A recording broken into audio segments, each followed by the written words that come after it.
આ મારો કાલનો વિષય પણ આ જ હતો.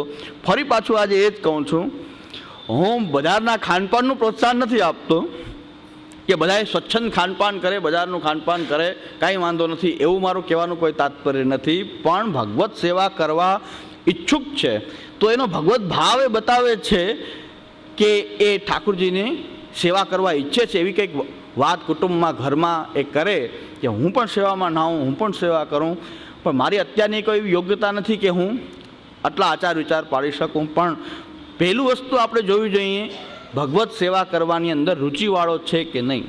નાના બાળકથી લઈને આપણા પરિવારના સભ્યોમાં બાળપણથી જ એની સેવામાં રુચિ હોય ગણાયને, તો આપણે એને ભગવત સંગ કરાવવો જોઈએ, ભગવાનની સેવામાં જોડવો જોઈએ, વધુને વધુ ઠાકોરજીની સન્મુખ થાય.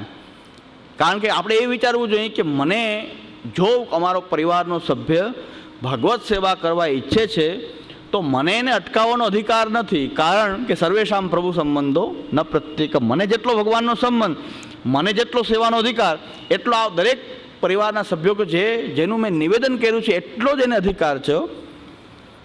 આ માર્ગની મર્યાદા છે. ઇતિ સ્થિતિ સર્વેશામ પ્રભુ સંબંધો ન પ્રત્યેકમ ઇતિ સ્થિતિ. એટલે પરિવારના સભ્ય કોઈ ભગવત સેવા કરવા ઈચ્છુક હોય પણ એની મેન મર્યાદા કદાચ આપણા કરતાં આપણને અનુકૂળ ન હોય તો પણ, હવે અમે લોકોએ કેટલી છૂટછાટ મૂકીએ તો કહ્યું પરિવારના સભ્યની વાત જવા દો, કાંઈ લેવા દેવા ન હોય, ઓળખતા ન હોય, પાળખતા ન હોય, એવો અમારા ઘરમાં માણસ આવીને એ સખડી સુધી પહોંચતો હોય, અન્યાશ્રય કરતો હોય, અમે કંઠી પહેરાવી તો કંઠી પહેરી લે, બાકી રુદ્રાક્ષની માલા એ પહેરતો હોય, તો ક્યાં સુધી તો રેન્જ આવી ગઈ. તો હવે ગુરુ કે જે અટકાવવાવાળો છે એ એટલી છૂટછાટ તો પોતે લઈ લે છે, તો બીજાને શહીદ થવાની જરૂર શું? એના નામ ઉપર બીજા શું કામ શહીદ થાય? એટલે અમે આટલી બધી છૂટછાટ તો લઈ લીધી કે જેને કોઈ સંબંધ નથી ઠાકોરજી સાથે, કંઈ લેવા દેવા નથી, અમે પણ એની સાથે એવો કોઈ મમત્વનો ભાવ ધરાવતા નથી, એવો વ્યક્તિ અમારા ઘરમાં આવીને સખડી કરી લે ને ઠાકોરજીની સેવાય કરી લે. ઠાકોરજીની સેવા નિધિ સ્વરૂપની સેવા કરી લે અને અમારા કરતાં ફાવટ એને વધારે આવી જાય સેવા કરવાની. એટલે અમારા કરતાં જે છે એની ફાવટ વધારે હોય સેવા કરવાની. વૈષ્ણવને એ વધારે ગમે. વલ્લભકુલ સેવા કરે એના કરતાં આ લોકો સેવા કરે વૈષ્ણવને વધારે આનંદ આવે. દર્શનાર્થીઓને બહુ આનંદ આવે કે ટાઈમ ટુ ટાઈમ દર્શન ખુલે, અને મારા સિવાય તો મોડું કરે, એના કરતાં આ સારો. એટલે એક ગોસ્વામી બાલક એમ કહેતા હતા કે હનુમાનજીનું નાની દેરી કરવી હોય કે શિવાલય હોય તો એમાં એક બાવો જોઈએ, સેવા પૂજા કરવાવાળો બાવો. અને અવડી મોટી મોટી હવેલીમાં બાળકોને બધા કાઢવા માંડ્યા વૈષ્ણવ કે હાલો નીકળો, ખાલી કરો ઉપરનો માળો, એટલો બધો શું રાખીને બેઠા છો. એવી દશા ગોસ્વામી બાળકોની થઈ ગઈ કે દર્શન કરવા આવવા દીધા. એમાં અમારી દશા તો એવી થઈ ગઈ કે વૈષ્ણવ તો ન કહેવાય પણ લોકો, વૈષ્ણવ બોલાય જાય છે, મુખરતા દોષ. પણ એવા લોકો કૃતજ્ઞ થઈ ગયા કે ગુરુને નોટિસ આપવા માંડ્યા કે આ મકાન ખાલી કરો ઉપરથી, આ શું દબાવીને બેઠા છો બધા, અમે તો મુખ્યાથી સેવા કરાવી લઈએ છીએ, તમારી જરૂર નથી. તો મુખ્યો બહુ ફાવી જાય છે. આ ટ્રસ્ટીઓને, દર્શનાર્થીઓને એ મુખ્યા વધારે ફાવે, કારણ કે ટાઈમ ટુ ટાઈમ દર્શન ખોલે, ટાઈમ ટુ ટાઈમમાં કોઈ ફેરફાર ન થાય. અને એની ફાવટ તો એટલી બધી કે એક મુખ્યાની મેં લીલા એવી સાંભળેલી છે કે 2 સ્વરૂપ સિદ્ધ કરાવી લીધેલા છે. મંગલામાં એક સ્વરૂપ અને આગલે દિવસે જ્યારે ટીવી જોતા હોય તો ટાઈમમાં શિંગાર કરી રાખે, શિંગાર બીજું સ્વરૂપ બદલાવી લે. તો આવી ફાવટ તો ક્યાંથી બીજા કોઈને આવે? તો જન્માષ્ટમીની અંદર શિંગારમાં વાર લાગે, ભારે શિંગાર હોય, પંચામૃત સ્નાન થાય, ઠાકોરજીનો અભ્યંગ થાય, પ્રકાર મોટો થાય તો વાર લાગે. એ દિવસે આને વાર ન લાગે, કારણ કે આગલી શિંગાર થઈ ગયા હોય. પંચામૃત વાળું થોડું એમને મૂકી બીજું રાખી દે. વૈષ્ણવ આનંદ કરે કે ટાઈમ ટુ ટાઈમ દર્શન થઈ ગયા.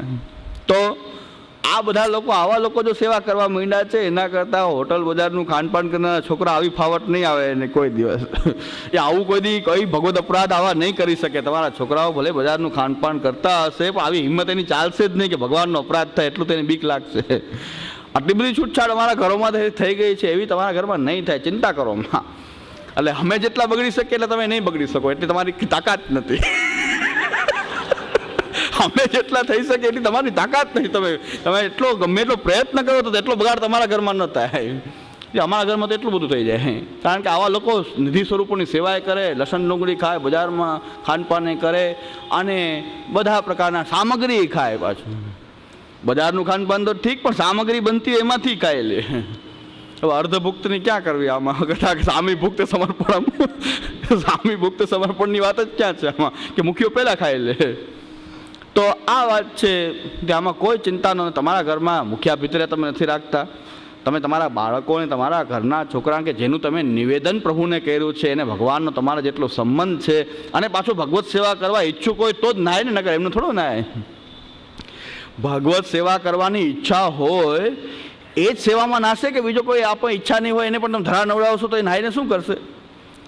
અમે કોને કહી રહ્યા છીએ કે સેવામાં નવડાવો? કે એ કહી રહ્યો છે કે મારી ઈચ્છા છે એ જ તો નવડાવવાની વાત છે, કે જેની ઈચ્છા નથી બહિર્મુખને ક્યાં નવડાવવાની વાત છે? કે જે તમે સેવાનો વિરોધી છે એને ક્યાં નવડાવવાનું કહીએ છીએ? પણ જેની ઈચ્છા છે, પણ આચાર મર્યાદા પૂરતો જ સવાલ છે, તો થોડીક એને છૂટછાટ કરી થોડાક આપણે પણ નરમ બનીએ, કઠોર ન થઈએ, થોડાક નરમ બનીએ. એટલે મેં તો ત્યાં સુધી કીધું કે તમારી આચાર મર્યાદાનો ભંગ ન થાય તો સખડી અનસખડીમાં કદાચ એ સ્પર્શ ન કરવા દો.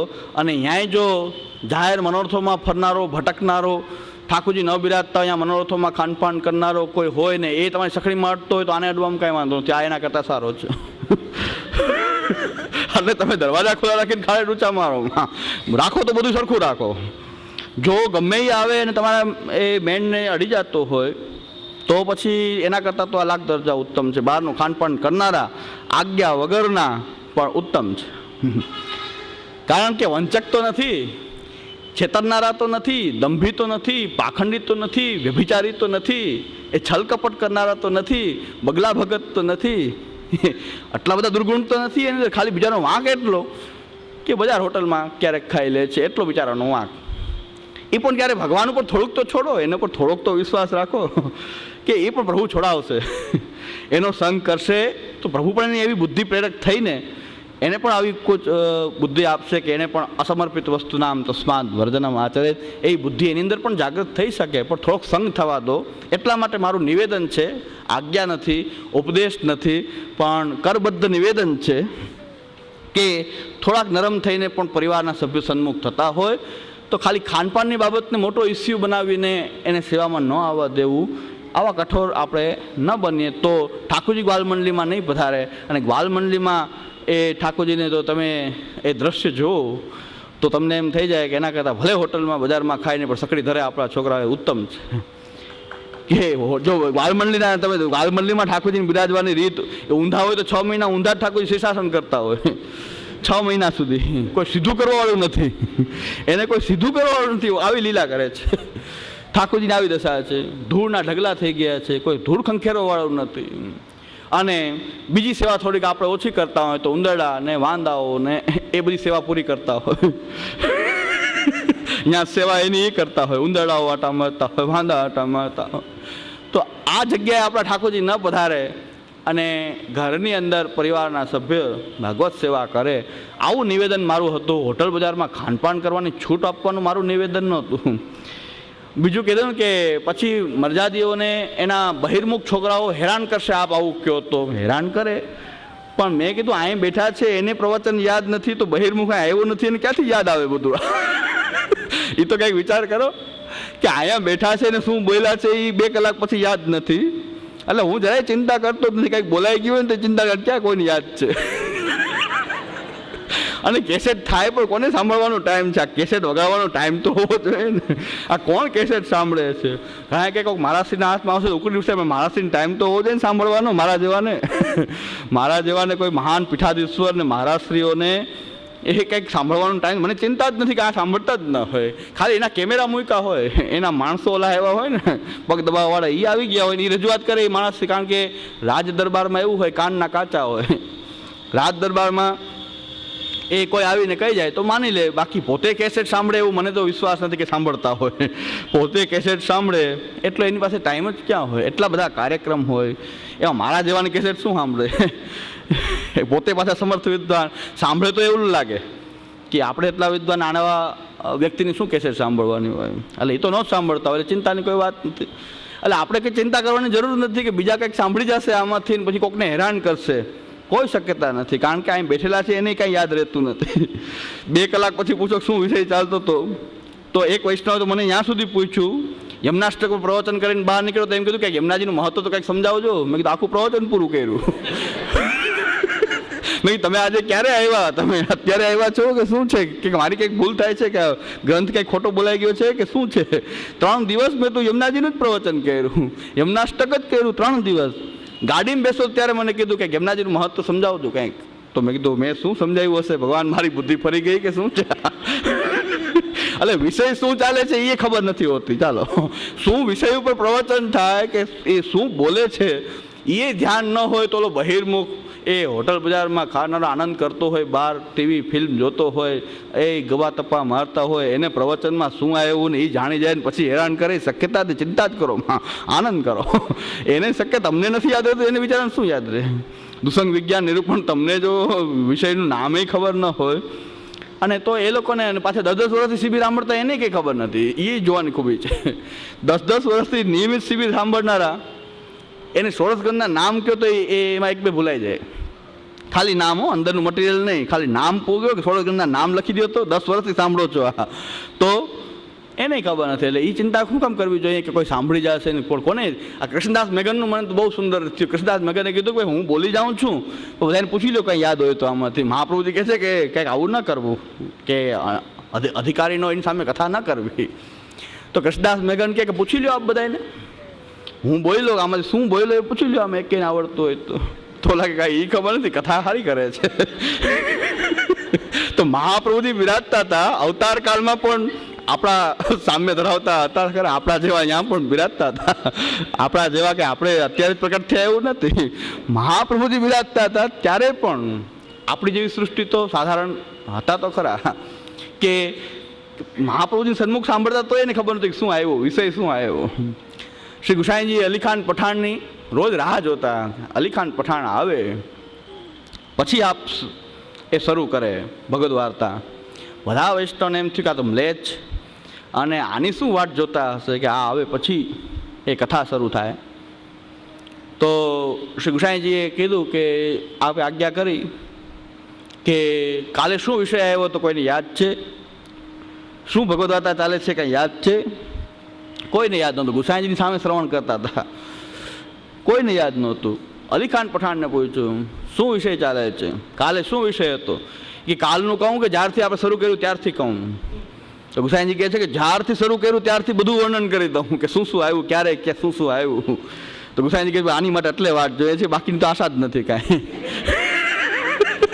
કે બાકી બધા બહુ ધારણ કરી લેશે ને બધાને. ઘણા લોકો એમ કહે છે કે આપ એમ માનો છો શિબિરથી પરિવર્તન થઈ જાય, આમ થઈ જશે, તેમ થઈ જશે, સૃષ્ટિ સુધરી જશે? મેં કીધું જરાય નહીં, એ તો જરાય આશા જ નથી. પણ એકાદ બે કદાચ ભગવત કૃપા હોય, એ ભગવત કૃપા હોય તો મારા શિબિરથી નહીં, મહાપ્રભુજીની કૃપા હોય ને એકાદ બે, એ એવી આશાથી આપણે જઈએ છીએ. એકાદ બે, બાકી આટલા બધા અહીં ભેગા થતા હોય ને બધાએ કંઈ એ સમર્પિત અને ભગવાનમાં ચિત્ર આખા નિરુદ્ધ ચિત્તવાળા ભક્ત બની જાય, એ તો આપણે આશા જ રાખતા નથી. ચિંતા શું કામ હોય કે કોઈ થાય, કારણ પરિણામ કંઈક આવે. પરિણામ આપણે કંઈ જોતું જ નથી, આપણામાં પરિવર્તન આવે તો એ ઘણું. તો એટલે ઘણા લોકો એમ થાકી જાય છે કે કોઈ વાતે પહોંચાતું નથી. એમ કે આને ઉત્સાહ ઓછો કરી નાખીએ, એમ શિબિરનો ઉત્સાહ ઓછો કરીએ કે તમારાથી કાંઈ ફેર પડતો નથી. બહુ વધારે ભીડ થાય છે હવેલીમાં. તો મેં કીધું એવી આશા જ ક્યાં રાખી હતી આપણે કે આ લોકો સુધરી જાય, એવી આશા જ નથી રાખતી. પણ એકાદ બે કોઈ ભક્તો આ હોય અધિકારી અને એને લાગી જાય અને એનું કલ્યાણ થઈ જાય તો એકાદ બે માટે ગુસાઈજી કહેતા અલીખાન પઠાણ આવે એટલે જ શરૂ કરીએ છીએ, બાકી બધા સાંભળે, ખાલી કાન પવિત્ર કરે. શું આવે છે એ ખબર નથી. એટલે ગુસાઈજી કહે છે આની વાટ જોઉં છું, અલીખાન પઠાણની વાટ જોઉં છું. કે એમ કહે છે કે આપણે શરૂ કર્યું ત્યારથી કહું કે કાલનો વિષય કહું? તો એવું ચિત્ત રાખીને શ્રવણ કરતા હતા. બસ ગુસાઈજીનું ચિત્ત એમાં જ હતું કે આવા એકાદ સાંભળે તો ઘણું, બાકી બધા કર્ણ પવિત્ર જેટલું કરવું એટલું કરે. તો આ વાત છે કે આપણા પરિવારના સભ્યો જે છે એને ભગવાનનો સંબંધ આપણો વધારે ને એનો ઓછો નથી, ક્યારેય પણ એવું વિચારી શકાતું નથી. મહાપ્રભુજી એમ આજ્ઞા કરે છે સર્વેશામ પ્રભુ સંબંધો ન પ્રત્યેકમ ઇતિ સ્થિતિ. એટલે આ વસ્તુ આપણે સમજી લઈએ કે આપણા પરિવારના સભ્યોની અંદર ભગવદીયત્વની બુદ્ધિ સ્થાપિત કરવી જોઈએ કે આ બધા ભગવદીયો છે. ભગવદીયનો અર્થ કંઈ બહુ મોટા ભક્ત કે એવું નથી. ભગવદી એટલે ભગવાન ના હોવું. ભગવાનનું સમર્પણ કર્યું, તમે ભગવદી થઈ ગયા. ભગવાનને તમે સમર્પિત થયા, તમે ભગવદી થઈ ગયા. પરિવારના સભ્યોનું પણ સમર્પણ કર્યું, એ પણ ભગવદી થઈ ગયા. તમને જેટલો ભગવાનનો સંબંધ એટલો બધાને જ થઈ ગયો. તો તમારો સંબંધ વધારે. અને જે તમે નિવેદન કર્યું છે દેહ, ઇન્દ્રિય, પ્રાણ, અંતઃકરણ એવા જળ પદાર્થો અને ચેતન પદાર્થો, ઘર, ધન વગેરે જળ પદાર્થને પણ તમારા જેટલો જ ભગવાનનો સંબંધ છે. જળ પદાર્થો, તમારું ઘર જળ છે એ પણ એટલું જ ભગવતી જેટલું તમે, એને પણ ભગવાનનો સંબંધ એટલો જ, તમારા ઘરને, તમારા ધનને એટલો જ સંબંધ, તમારા જળ પદાર્થને પણ એટલો જ સંબંધ ભગવાનનો જેટલો તમને. અને પરિવારના સભ્યો ચેતન પદાર્થ છે એને પણ એટલો જ સંબંધ છે.